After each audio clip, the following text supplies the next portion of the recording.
가슴 성형 수술한 많은 분들이 보형물에 의한 희귀암이 발생한다는 보고를 접하고 걱정과 궁금이 많으시라고 생각합니다. 어떻게 해야 할 것인지 앞으로. 답은 간단합니다. 주입 병원에서 배꼽 가슴 성형 수술하신 분들은 전혀 걱정하실 필요가 없어요. 왜냐? 보형물 표면이 매끄러운 스무스 보형물만을 사용했기 때문에 그렇죠. 단지 텍스처 보형물을 사용하신 분들은 주의를 하셔야 되겠죠. 어떤 증상이 발생하는지 잘 살펴보시고 증상이 나타나면은 자주 검사를 하셔야 될 것입니다. 그 증상이란 무엇이냐?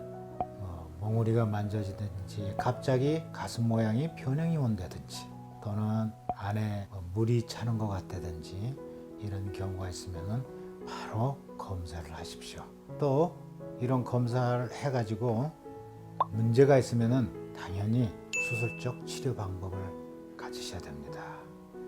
즉 보형물을 제거하고 보형물 주위에 형성된 피막을 완전히 제거를 해야 되는 것입니다. 그렇지 않고 보형물만 제거한다거나 피막 일부를 남겨놓는 수술을 하신다면은 그거는 아무 의미가 없는 수술이 되겠어요.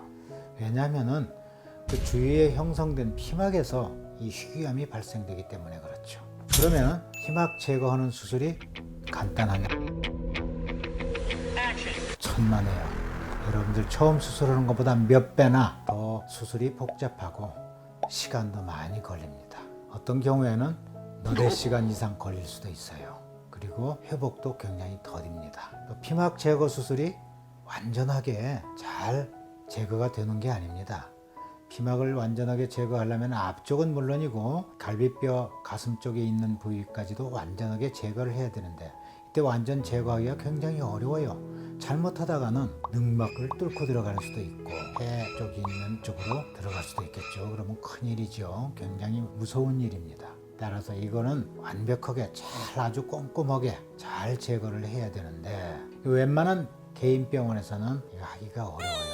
시야가 좁고 또 수술 시간이 많이 걸리기 때문에 따라서 피막 제거 수술은 반드시 가슴 밑절개를 통해서 그 밑절개도 좀 길게 해야 됩니다. 적어도 10 내지 15cm 이상 아주 길게 해야 돼요. 수술한 뒤에 남는 용타는 어쩔 수가 없죠. 감수하고 들어가셔야 됩니다.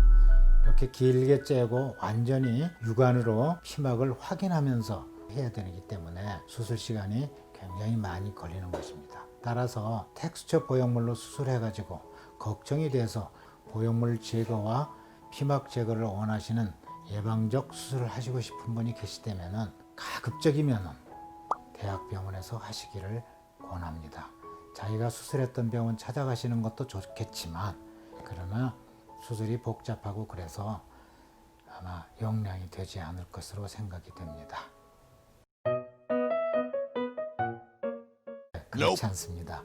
이거는 반드시 15cm 이상으로 길게 가슴 밑선 절개를 해가지고 육안으로 보면서 하나하나 자세하게 벗겨내셔야 되는 것입니다. 피막 뒤에는 갈비뼈하고 폐로 들어가는 늑막이 존재하기 때문에 이거는 육안으로 하시는 게 가장 좋습니다. 이렇게 해야 되기 때문에 수술하는 의사가 2명이 붙어서 아주 익숙한 의사들이 하실 수 있는 대학병원에서 하시기를 제가 권하는 바입니다. 이렇게 완벽하게 제거하는 경험을 가지신 분들이 별로 없습니다. 결국 대학병원에 소수가 좀 있을 따름이죠. 다만 스무스로 수술한 분들이 이것도 편하지 않으니까 이물감도 있고 하니까 제거를 하고 싶다 하시는 경우에는 배꼽으로 다시 얼마든지 제거가 됩니다.